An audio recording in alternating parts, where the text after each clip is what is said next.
श्रीमद कुंज विहाणे नमः। श्री स्वामी हरिदास विजयतीर्थराम।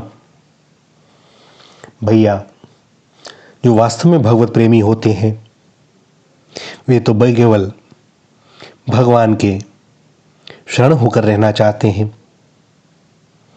उन्हें कुछ भी नहीं चाहिए होता, यहाँ तक कि वे मुक्ति और मोक्ष को भी नहीं चाहते। और कम से कम ब्रज में तो यह बात सर्वमान्य रूप से लागू होती ही है।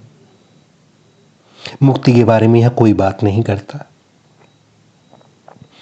भैया, बात करो तो ब्रजरज की करो, युगल सरकार की करो, लता पताओं की करो और ब्रजवासी संतों रसिकों भक्तों की करो। यह मुक्ति से किसी को कोई काम नहीं। मुक्ति तो इनके पीछे पीछे घूमती है कि एक बार देख लें, पर इन्हें श्री युगल सरकार को देखने से फुर्सत कहाँ। भैया, एक बार में तो एक ही तरफ निगाह जाएगी ना, तो इब्ने ईस्ट को देखना है। यह देखकर क्या करें। सा परानुरुक्ति श्रीश्वरे, क्षमा कीजिएगा, शांडिल्य सूत्र में कहा गया है कि ईश्वर के प्रति अनन्य प्रेम भक्ति है। अनिवर्चनीयम प्रेम स्वरूपम मूका स्वादानवत, नारद भक्ति सूत्र में है। जैसे गूंगा स्वाद का वर्णन नहीं कर सकता, वैसे ही प्रेम का स्वरूप अवर्णनीय है। परंतु जब तक व्यक्ति कर्म द्वारा प्राप्त भोगों की लालसा एवं ज्ञान द्वारा प्राप्त मोक्ष की वासना में लिप्त रहेगा, तब तक उसके हृदय में प्रेम का उदय नहीं होगा। यह पद्म पुराण में कहा गया है। भगवत पादारविंद रसास्वादन परायण महानुभाव सौभाग्यशाली भक्तगण मुक्ति पद को पद दलित कर भक्ति पुष्प के भ्रमर बने रहते हैं। सगुण भगवान के उपासक मोक्ष नहीं ग्रहण करते, उनको तो श्री राम जी अपनी भक्ति ही देते हैं। सगुण उपासक मोक्ष न लेही, तेने कहूँ राम भगति निज देही, मानस में गोस्वामी जी के द्वारा भगवान कहते हैं।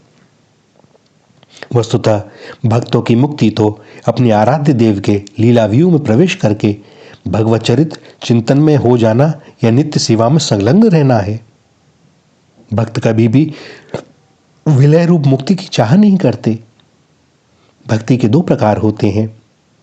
एक होती है भेद भक्ति, सेवक सेव्य भाव, जिसमें सेवाग्राही एक भगवान है और दूसरा सेवा परायण भक्त है।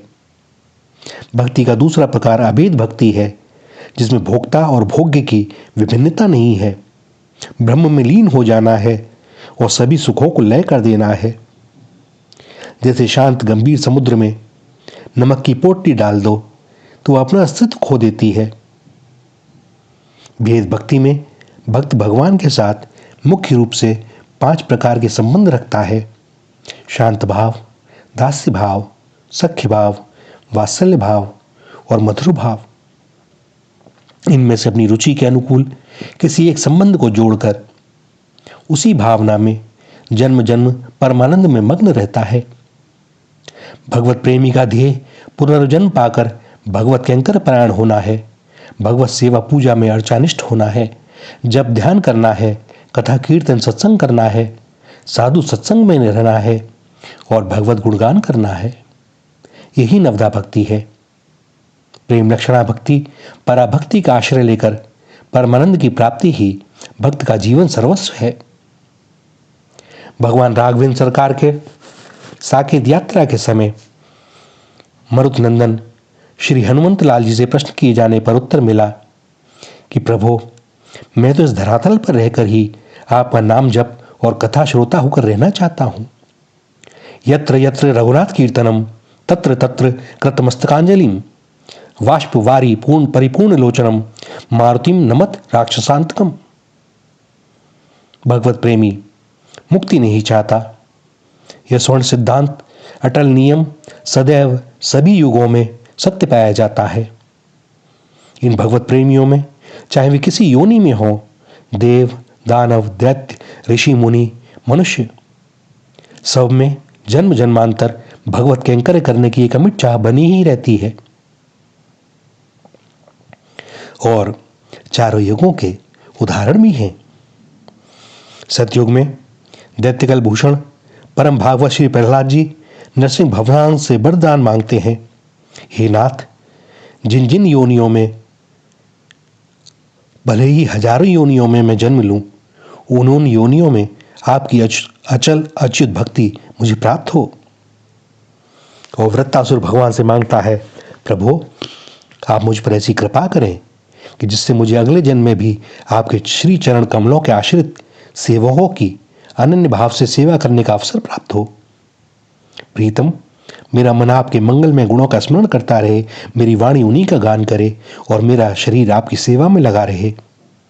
हे सर्व सौभाग्य निधे, मैं आपको छोड़कर स्वर्ग, ब्रह्मलोक, भूमंडल का साम्राज्य, रसातल का एकाधिपत्य, योग की सिद्धियां, यहाँ तक कि पुनर्जन्म नाशक मोक्ष भी नहीं चाहता। जिस प्रकार पक्षियों के बिना पंख के बच्चे माँ की बाट देखते रहते हैं, जैसे भूखे बछड़े गौ माता का स्तनपान करने के लिए आतुर रहते हैं, जैसे वियोगिनी पत्नी अपने प्रवासी प्रीतम पति से मिलने के लिए व्याकुल रहती है, वैसे ही हे कमल नयन, मैं आपके चरण दर्शन के लिए छटपटाता रहूं। प्रभु, मैं मुक्ति नहीं चाहता।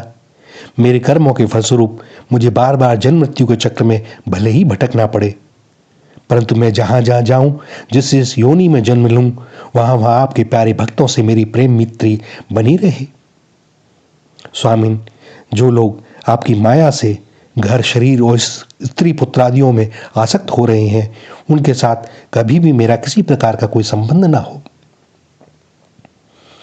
और त्रेता युग में भरत जी प्रयाग में वर मांगते हैं, अर्थ न धर्म न काम रुचि, गति न चेहू निर्वाण, जन्म जन्म रति राम पद, यह वरदानु न आन। यहां भी मुक्ति को ठुकराकर जन्म जन्मांतर राम प्रेम की ही आकांक्षा है। बाली भगवान राम से मांगता है, जेहि जोनी जन्मो कर्म बस, तह राम पद अनुरागो हूं। शरभंग जी महाराज कहते हैं, ताते मुनि हरिलीन न भयऊ, प्रथमई भेद भगति वर लयऊ।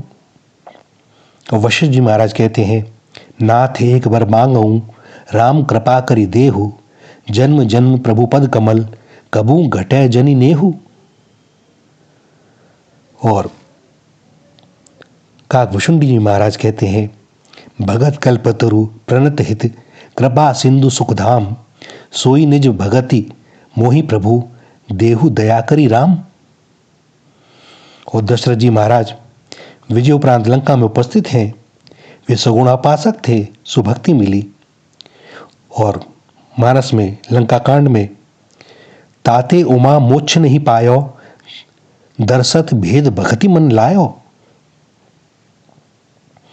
और इसके बाद द्वापर युग में कुंती देवी श्री कृष्ण भगवान से मांगती हैं कि हे भगवान श्री कृष्ण, अपने कर्मों के फलस्वरूप जिन जिन योनियों में मैं जाऊं, उन योनियों में आप में मेरी दृढ़ भक्ति हो। और महाभाग्यवती गोपांगनाएं, यह तो प्रेम स्वरूप ही हैं, प्रेम की ध्वजा है ये। उनकी लीला भूमि में तो वहां की रज प्राप्त करके मुक्ति ही मुक्त हो जाती है। ब्रज रज उड़ी मस्तक चढ़े, मुक्ति मुक्त है जाए। भैया, प्रेमोदय केवल शुद्ध सत्व भाव में होता है। सत्व रज तो तम में ठहर नहीं सकता। ब्रजांगनाओं के शुद्ध सत्व हृदय गगन में प्रेम भास्कर का उदय होता था। उनकी दिव्य रुचियों में मधुर स्निग्धता थी। यह प्रेम तो दिव्य सुधा है, जिसमें किसी स्वार्थ की कोई गंध नहीं होती। और इसी कारण ये गोपियां किसी भ्रम में लीन नहीं होना चाहती। सो जब उद्धव आते हैं और विज्ञान की बातें करते हैं, तो बाद में उद्धव को समर्पण करना पड़ता है। और वे खुद चाहते हैं कि वह स्वयं एक लता पता बन जाए इस ब्रज में, ताकि रसिकों की, गोपियों की श्री चरण धूलि उनके ऊपर पड़ती रहे। कलयुग में श्री चैतन्य महाप्रभु कहते हैं कि मैं धन, जन, सुंदरी, कविता की इच्छा नहीं करता, मुझे जन्म जन्म में ईश्वर में अयुक्त की भक्ति प्राप्त हो। और गोस्वामी तुलसीदास जी कहते हैं, कुटिल करम ले जाहि मोहि, जह जह अपनी बरियाई, तह तह जनि छिन छो छाड़ियों, कमट अंड की नाई। यह विनय पत्रिका में कहा गया है कि मेरा दुष्कर्म मुझे जिस भी योनि में ले जाकर डाले, वहां हे भगवान आप मुझ पर कृपा न छोड़ें, जैसे कछुआ अपने अंडे पर स्नेह नहीं छोड़ता। और संत कबीर क्या कहते हैं कि राम बुलावा देख के दिया कबीरा रोए, जो सुख लह सत्संग में सो सुख वहां ना होए। कबीरदास जी भी सत्संग सुख को मुक्ति से बढ़कर बताते हैं। और भागवत में श्री ब्रह्मा जी क्या मांगते हैं कि हे भगवान मुझे इस जन्म में, दूसरे जन्म में अथवा किसी पशु पक्षी आदि के जन्म में भी ऐसा सौभाग्य प्राप्त हो कि मैं आपके दासों में से कोई एक दास हो जाऊं और फिर आपके चरण कमलों की सेवा करूं। प्रभु इस ब्रजभूमि के किसी वन में और विशेषकर गोकुल में किसी भी योनि में जन्म हो जाए, यही मेरे लिए बड़े सौभाग्य की बात होगी, क्योंकि यहाँ जन्म हो जाने पर आपके किसी न किसी प्रेमी के चरणों की धूल अपने आप हमारे ऊपर पड़ जाएगी।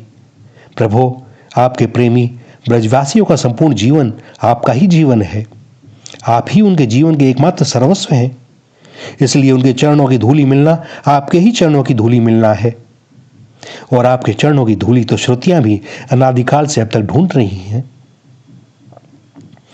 मानस में भगवान शंकर कहते हैं, बार बार बर मांगऊ हर्षि देव श्री रंग, पद सरोजन पायनी भगति सदा सत्संग। भैया इस प्रकार भगवत प्रेमी कभी मुक्ति नहीं चाहते, वह तो केवल भगवान के नित्य प्रेम की, उनकी सेवा की इच्छा करते हैं, चाहे उनके कितने ही जन्म हों, किंतु भगवान से उनका कभी बिछो ना हो। भजन का अर्थ ही है सेवा करना, और सेवा भक्त ही करता है। भक्त निष्कामी होता है, पुरुषार्थी होता है, वीर होता है, और वह केवल यही चाहता है कि मैं बार बार जन्म ग्रहण करूं और शरीर मन वाणी इंद्रियों से सदा सर्वदा केवल भगवान की और उनके भक्तों की सेवा करता रहूं। श्री राधा श्री राधा श्री राधा।